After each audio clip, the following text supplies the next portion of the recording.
Assalamualaikum warahmatullahi wabarakatuh. Selamat pagi pemirsa.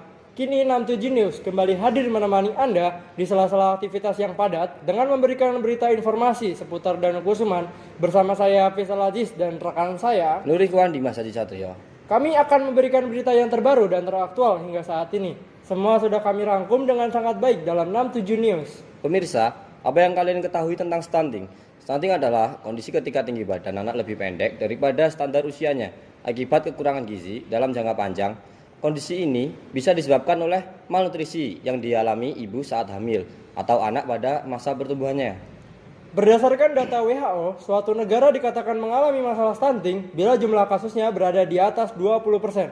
Nah, pada tahun 2018, jumlah kasus stunting di negara Indonesia adalah sebanyak 30,8%. Atau 3 dari 10 anak di Indonesia mengalami stunting. Oleh karena itu, stunting masih menjadi masalah yang harus segera untuk ditangani. Lebih jelasnya, kita akan langsung terjun ke masyarakat untuk mengetahui lebih jauh tentang stunting, seperti penyebabnya, bagaimana perawatannya, pencegahannya, dan lain sebagainya. Oke, kita sudah terhubung oleh beberapa reporter kita di lokasi Danau Kusuman. Ini narasumbernya siapa aja ya Mas ya? Oke, ini narasumbernya kita akan menggali informasi dari ahli gizi, ada dokter, bidan, lurah, dari RW juga dan sebagainya. Monitor-monitor yang ada di lapangan, reporter Kori, bagaimana? Sudah menyambung belum? Halo ya, cek. Sudah terhubung dengan saya. Terima kasih untuk rekan-rekan yang ada di studio dan juga pemirsa di rumah. Perkenalkan, saya Korea Inizra Sukma. Di sini saya sudah berada di lokasi SD Negeri Danau Kusuman yang merupakan salah satu lokasi pelaksanaan kegiatan program pencegahan stunting yang ada di wilayah Danau Kusuman. Kemudian saya akan mewawancarai salah satu tenaga ahli medis yaitu Dr. Sheila mengenai stunting itu sendiri.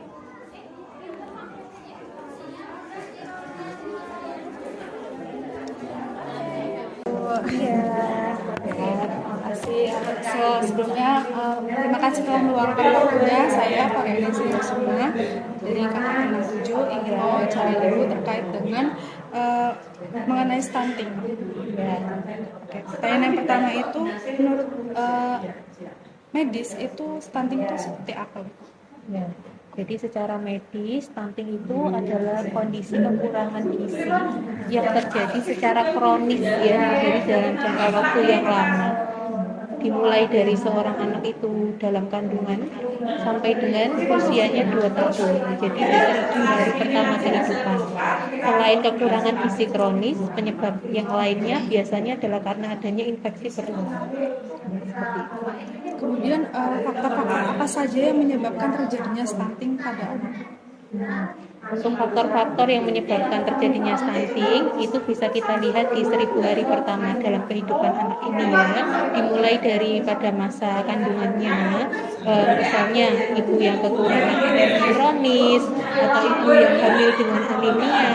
Nah, itu bisa berpotensi anaknya nanti lahir perkembangannya akan terhambat, salah satunya dengan stunting itu. Kemudian dari asupan gizi yang kurang adekuat, bisa dari pemberian ASI yang kurang atau pemberian MPASI yang komposisinya tidak seimbang. Bisa juga karena anak ini sering mengalami infeksi, jadi sering sakit, itu bisa berpengaruh terhadap kondisi stunting. Kemudian bagaimana cara mendeteksi stunting pada anak? Kemudian apakah ada tanda-tanda atau gejala yang spesifik?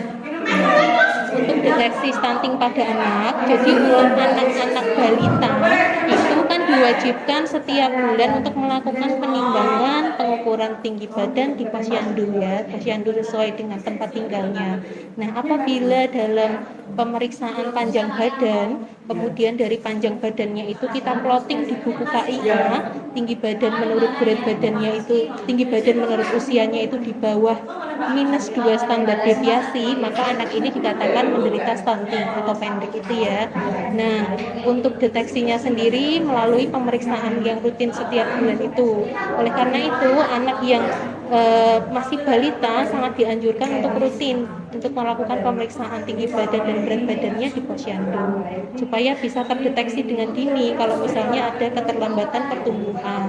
Biasanya stunting ini kan masalah gizi yang kronik ya, bisa diawali dari berat badan yang tidak meningkat beberapa bulan atau peningkatan berat badannya tidak sesuai kurva. Dan ini nanti kalau tidak dilakukan intervensi bisa berkembang menjadi stunting. Nah, apabila stunting ini juga terlambat untuk dilakukan intervensi, maka nanti bisa berakibat ke kecerdasan anak menjadi berkurang, nanti produktivitasnya di masa dewasa juga berkurang, seperti itu. Kemudian apakah faktor gizi tertentu seperti kekurangan protein atau zat besi itu dapat berperan dalam terjadinya stunting? Nah, kalau protein dan zat besi ya, zat besi sebelumnya kan saya sebutkan kalau stunting ini karena masalah gizi yang kronis ya, jadi diawali dari ibunya dulu dari masa mudanya mengalami anemia kekurangan zat besi, kemudian saat hamil juga anemia kekurangan zat besi, maka anak yang dilahirkan juga akan berpotensi stunting. Jadi zat besi ini juga sangat berpengaruh baik ke ibunya ataupun ke anaknya. Anak juga punya kebutuhan zat besi. Tapi yang lebih berperan di terjadinya stunting pada anak itu proteinnya ya, asupan proteinnya kurang dalam jangka waktu yang lama, makanya berkembang menjadi stunting seperti itu. Kemudian kualitas makanan dan pola asuh yang bagaimana untuk mencegah terjadinya stunting pada anak? Nah, untuk pola makannya harus sesuai dengan usia, dengan gizi seimbang. Jadi ada kriterianya ya. Jadi nanti di panduan gizi seimbang itu sudah ada usia-usianya. 6 sampai 8 bulan, 9 bulan sampai 12 bulan seperti itu. Di situ nanti sudah dijelaskan porsi pemberian ASI, porsi pemberian makanan, kemudian berapa gram protein, karbohidrat, semua sudah ada di situ. Jadi nanti setiap orang tua berpedoman pada pemberian gizi seimbang itu untuk pencegahan stunting. Untuk pola asuhnya di dalam buku KIA itu sebenarnya juga sudah ada untuk pemberian stimulasi berdasarkan usia anak harus seperti apa sudah ada. Jadi harus dikombinasikan antara pemberian gizi yang seimbang, pola asuh sesuai dengan usia anak untuk pencegahan stunting. Kemudian apakah anak yang sudah dinyatakan stunting ini dapat kembali kondisinya seperti anak yang bebas stunting? Nah, untuk anak yang sudah mengalami stunting ya, jadi tinggi badannya sudah di bawah standar deviasi, -2 standar deviasi, ini harus dilakukan tata laksana dan penemuan sesegera mungkin supaya tinggi badannya bisa terkejar. Ini untuk prioritasnya adalah di usia sampai dengan balita ya, di bawah 2 tahun.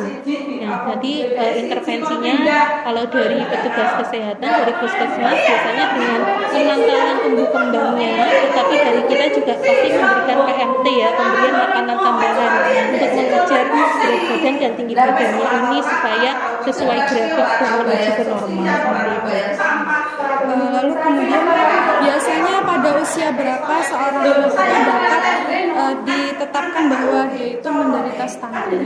Nah, untuk usia ya, jadi untuk diagnosis stunting itu berdasarkan tinggi badan menurut usianya. Jadi di usia berapapun, kalau tinggi badannya itu tidak sesuai dengan usianya dan tidak sesuainya itu di bawah -2 standar deviasi, ada kurvanya ya.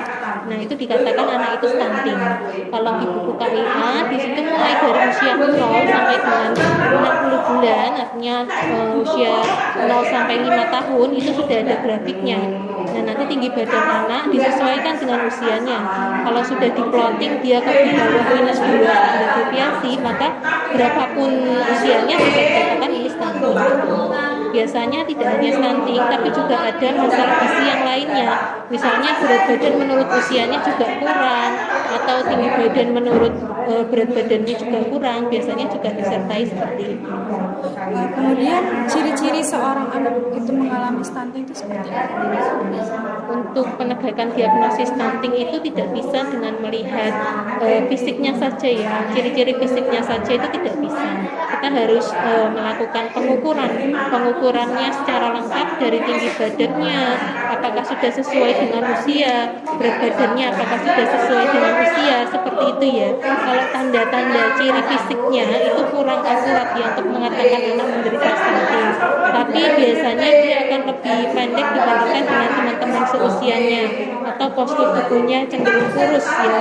Jadi stunting ini kan bukan proses yang tiba-tiba, dia kan panjang prosesnya ya. Biasanya diawali dari kurus dulu, dari berat badan menurut usianya kurang selama terjadinya beberapa bulan, dan nanti akibatnya akan pengaruh ke tinggi badan. Tinggi badannya juga akan berkurang seperti itu.